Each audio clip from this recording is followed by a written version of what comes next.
안녕하십니까, 이용태입니다. 이번 시간에는 지난 시간과 마찬가지로 공을 만들어 볼 텐데요. 이번 시간에는 여러분들 좋아하시는 축구공을 만들어 보도록 하겠습니다. 축구공을 사용하기 위해서는 헤드라와 스플릿이라는 기능을 활용을 하는데요. 축구공의 특성상 5면체와 6면체가 서로 연결되어서 하나의 공으로 완성이 되죠. 이와 같이 표현을 하기 위해서 헤드라와 스플릿을 사용을 하게 됩니다. 그렇다면 축구공을 만들어 볼까요? 축구공을 만들기 위해서는 지오메트리의 스탠다드 프리머티브가 아닌 익스텐드 프리머티브를 사용을 해야 합니다. 자, 여기에서 헤드라를 사용을 해야 되겠죠? 일단 기본적인 모양을 퍼스펙티브 뷰에서 이렇게 만들어 줍니다. 현재 헤드라의 모습을 보니까 아직까지는 축구공과는 전혀 상관없이 보이는군요. 작업의 편의를 위해서 퍼스펙티브 뷰를 좀 확대를 해서 작업을 해봅니다. 마우스 커서 갖다 놓고 Alt W 키, 그러면 확대가 됐고요. 자, 이제 모디파이에서 설정을 해 봅니다. 헤드라의 파라미터를 보면 패밀리라고 있는데요. 기본적으로 테트라가 선택이 되어 있는 상태입니다. 이와 같은 모습이죠. 자, 큐브를 선택하면 큐브 모양, 그리고 도택을 선택하면 도택으로 선택을 하니까 축구공의 모양과 비슷하게 바뀌었군요. 스타일과 스타 2번을 사용을 할 수가 있습니다. 자, 역시 축구공을 사용을 하기 위해서는 도택을 선택을 해줘야 되겠고요. 이처럼 도테크를 선택을 하면 기본 5면체와 3면체로 구성이 되어 있는데 아래쪽에 패밀리 파라미터의 수치를 설정을 하면 우리가 지금 작업하고자 하는 축구공의 5면체와 6면체로 설정을 해줄 수가 있습니다. 자, P 값을 좀 증가를 해보죠. 증가를 하니까 면의 변화가 생기죠. 여기서 축구공의 5면체와 6면체를 표현하기 위해서 0.35 정도로 해줍니다. 자, 그러면 이처럼 실제 축구공의 면처럼 바뀐 것을 알 수가 있습니다. 컨트롤 알트 마우스 휠을 사용을 해서 확대를 해주고요. 마우스 휠을 사용을 해서 위치 이동을 해줍니다. 계속해서 이제 지금 만들어진 이 오브젝트를 편집이 가능한 폴리곤 오브젝트로 만들어 줍니다. 우측 마우스 버튼, 컨버트 에드 테이블 폴리 적용이 되고요. 자, 이제 엣지 선택 모드를 선택을 한 후에 축구공 모양의 오브젝트의 모든 엣지를 선택을 해줍니다. 자, 모든 엣지를 선택을 해주기 위해서는 컨트롤 A 키를 이용을 하는 것이 좋겠죠. 자, 이제 선택된 모든 엣지를 분리하기 위해서 스플릿을 사용을 하는데요. 각 면의 가장자리의 모양을 실제 축구공처럼 약간 홈이 파인 형태로 표현을 하기 위해서 지금 선택된 모든 엣지가 독립적으로 사용되어야 합니다. 자, 스플릿 버튼을 클릭을 해서 선택된 모든 엣지를 독립적으로 사용할 수 있게 해주고요. 계속해서 이제 오브젝트 면에 세그먼트를 추가하여 부드럽게 해주기 위해서 메쉬 스무스를 적용을 해봅니다. 모디파이 리스트에 메쉬 스무스 적용이 됐고요. 메쉬 스무스를 설정하기 위해서 자, 로컬 컨트롤에 아이소 라인 디스플레이를 일단 이렇게 해제를 해줍니다. 해제를 해서 메쉬의 모습이 나타나게 해줍니다.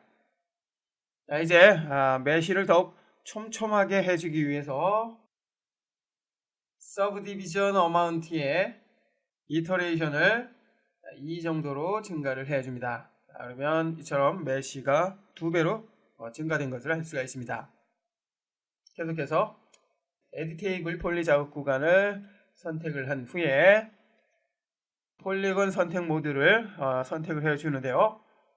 현재 모든 엣지가 선택이 되어 있기 때문에 선택된 엣지와 관계가 있는 모든 폴리곤을 역시 선택을 해주기 위해서 컨트롤 키를 누른 상태에서 폴리곤을 선택을 합니다. 자, 그런데 앞서 엣지를 스플릿을 통해서 독립을 시켜놨기 때문에 모든 폴리곤이 선택이 되지 않았습니다. 자, 컨트롤 A 키를 눌러서 모든 폴리곤이 선택이 될 수 있도록 해주고요. 자, 이제 축구공처럼 둥글게 해주기 위해서 역시 모디파이 리스트에서 스페리파이를 적용을 해줍니다. 적용이 됐고요. 자, 적용이 됐는데 모양이 부드럽게 처리가 되지 않았습니다. 그 이유는 현재 스페리파이가 메쉬 스무스가 적용이 되기 전 단계에 적용이 됐기 때문이죠. 자, 이제 위치를 맨 위쪽에 갖다 놓습니다. 자, 이렇게 하니까 실제 축구공처럼 아주 둥글게 바뀐 것을 알 수가 있습니다. 계속해서 이제 축구공 표면에 붙어있는 조각들을 표현하기 위해서 모디파이 리스트로 다시 한번 들어가고요. 자, 여기에서 에디트 폴리를 적용을 합니다. 자, 그러면 지금까지 작업했던 모든 작업은 그대로 보존이 된 상태에서 편집이 가능한 폴리곤 상태로 바뀌었습니다. 자, 그렇기 때문에 이전 작업 과정에서 문제가 생긴다면 그 작업 구간으로 이동을 해서 수정을 할 수가 있습니다. 물론 최종적으로 모든 작업이 끝난다면 완전한 폴리곤으로 만들어주는 것이 좋겠죠. 폴리곤 선택 모드를 선택을 해주고요. 자, 그리고 익스트루드를 사용을 해서 축구공의 각 면을 살짝 돌출시켜 보도록 하겠습니다. 선택을 해주고요. 자, 축구공이 있는 곳으로 이동을 한 후에 클릭 드래그해서 위쪽으로 이동을 해보면 5면체와 6면체의 각 면이 이렇게 돌출이 되는 것을 알 수가 있습니다. 자, 컨트롤 Z. 자, 여기에서 정확한 수치를 통해서 설정하기 위해서 세팅을 선택을 해주고요. 익스트루드의 하이트 값을 0.2 정도로 설정을 해서 살짝만 돌출이 되도록 해줍니다. 설정이 끝났다면 어플라이 버튼을 클릭해서 적용을 해주고요. 자, 여기서 렌더를 한번 해보죠. 자, 렌더를 하니까 이처럼 표현이 되는군요. 지금 돌출된 이 면을 역시 부드럽게 해주기 위해서 메쉬 스무스를 다시 한번 적용을 해줍니다. 어디 있나요? 자, 다시 한번 적용을 했고요. 렌더를 통해서 확인해 보면 이전과는 확실히 다른 모습을 띠죠. 자, 이제서야 비로소 축구공 형태가 갖춰졌습니다. 자, 메쉬 스무스를 설정을 해볼까요? 역시 아이솔라인 디스플레이를 해제를 해서 메쉬의 모습이 표현이 되도록 해주고요. 실제 결과물과는 상관없지만 메쉬 스무스가 어떤 형태로 표현이 되는지 확인하기 위해서 아이솔라인 디스플레이를 해제를 하는 것이죠. 자, 그리고 서브 디비전 메소드를 커드 아웃풋으로 수정을 해서 각 면의 이음새 부분을 자연스럽게 해줍니다. 차이가 있죠?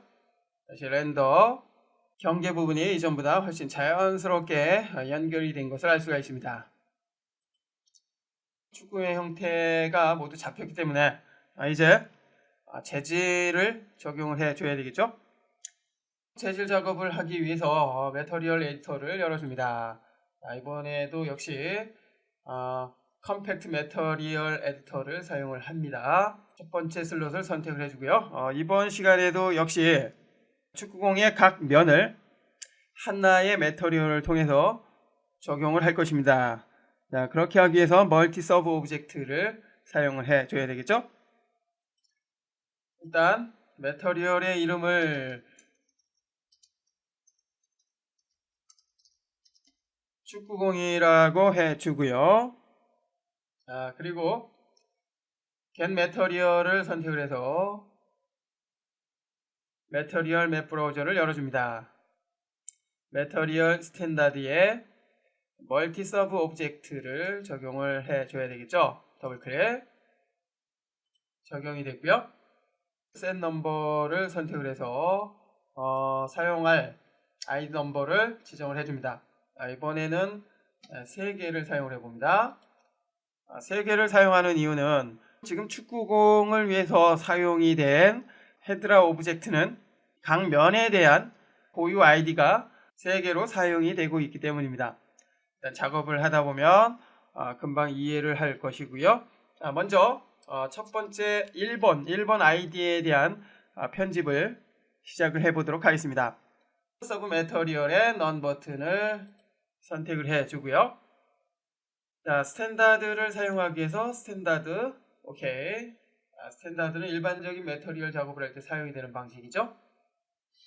자, 여기에서 디퓨즈 색깔을 바꿔줍니다. 먼저 1번 아이디는 흰색으로 해줍니다. 오케이. 흰색으로 바뀌었고요. 고트 페런트를 클릭을 해서 상위 레벨로 이동을 해줍니다. 1번 아이디의 색상이 흰색으로 바뀐 것을 알 수가 있고요. 자, 계속해서 세부 설정을 하기 위해서 다시 한번 서브 매터리얼 버튼을 클릭합니다. 자, 아래쪽에 맵으로 이동을 해서 축구공의 표면이 약간의 광택이 나죠. 그렇기 때문에 리플렉션을 체크를 해주고요. 자, 리플렉션의 수치는 좀 줄여봅니다. 한 15 정도로 줄여주고요. 맵 설정을 하기 위해서 넌 버튼을 클릭합니다. 반사 재질이기 때문에 레이트레이스를 적용을 해줘야 되겠죠. 오케이. 적용이 됐고요. 축구공 표면이 재질에 따라서 약간의 차이가 있지만 현재 리플렉션을 통해서 반사 재질이 적용이 됐기 때문에 주변에 있는 사물이 살짝 비춰지면 보다 사실적이고 생동감이 생길 것입니다. 자, 그렇게 하기 위해서 환경 맵을 한번 적용을 해보죠. 자, 이번에도 역시 축구공, 현재 사용되는 축구공에만 환경 맵이 적용이 되도록 백그라운드에 넌 버튼을 클릭해서 비트맵을 불러옵니다. 더블 클릭.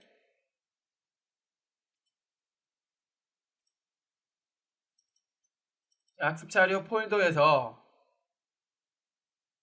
어떤 맵 소스를 사용을 할까요? 축구공이 아무래도 바깥에 있기 때문에 하늘이 있는 야외의 모습이 있는 맵 소스를 사용하는 것이 좋겠죠? 맵 소스 2번을 사용을 해봅니다. 오픈. 자, 그러면 매터리얼 슬롯에 있는 샘플 매터리얼의 모습을 보니까 표면에 살짝 비춰지는 것을 알 수가 있습니다. 현재 리플렉션 값이 15로 되어 있기 때문에 아주 살짝 비춰지는 것이죠. 자, 설정이 끝났다면 상위 레벨로 일단 이동을 해주고요. 자, 스페큘러의 레벨을 살짝만 설정을 해줍니다. 그래서 그리고 글로스니스 이렇게 증가해서 면적을 조금 줄여주고요. 다시 상위 레벨로 이동을 해줍니다. 축구공의 흰색으로 사용이 되는 아이디 설정을 해봤고요. 계속해서 이번에는 2번 아이디에 대한 작업을 해보겠습니다. 보다 쉽게 작업을 하기 위해서 앞서 작업을 했던 1번 아이디를 복제를 해서 사용을 해봅니다. 클릭 드래그해서 2번 아이디로 갖다 놓습니다. 독립적으로 사용하기 위해서 카피로 해주고요. 오케이. 됐습니다. 자, 색깔만 바꿔볼까요? 클릭을 해서 검정색으로 해줍니다. 검정색으로 바뀌었고요. 일단 지금까지 작업한 내용을 한번 확인을 해봅니다. 축구공에 적용을 하기 위해서 Assign Material to Selection 버튼을 클릭합니다. 자, 그럼 적용이 됐고요. 렌더를 한번 해보죠. 렌더를 하니까 이와 같이 적용이 된 것을 알 수가 있는데요. 축구공의 오각면에는 검정색, 그리고 육각면에는 흰색이 적용이 된 것 같은데요. 뭔가 좀 어둡죠? 여기에서 복제된 2번 아이디의 색깔을 흰색으로 다시 바꿔줍니다. 다시 한번 렌더. 자, 이제서야 정확하게 표현이 되는데요. 자, 이것으로 보아 1번 아이디는 육면체에 사용이 된다는 것을 알 수가 있고요. 그리고 2번 아이디는 오면체, 그리고 3번 아이디가 오면체에 사용이 되고 있다는 것을 알 수가 있습니다. 현재 3번 아이디는 검정색으로 되어 있기 때문이죠. 자, 계속해서 복제된 2번 아이디는 이미 반사 재질 등과 같은 작업을 해놨기 때문에 특별한 설정이 필요 없을 것 같고요. 계속해서 이번에 마지막으로 3번 아이디 역시 기존에 작업했던 아이디를 복제를 해서 사용을 해봅니다. 클릭 드래그해서 적용을 해주고요. 오케이. 자, 색깔만 바꿔봅니다. 자, 색깔만 검정색으로 바꿔서 렌더. 자, 렌더를 걸어보니까 자, 이제서야 표면에 주변의 환경, 즉 환경 맵이 비춰지기 때문에 보다 사실적으로 표현이 되는 것을 알 수가 있습니다. 자, 이것으로 축구공에 대한 작업이 모두 끝났습니다.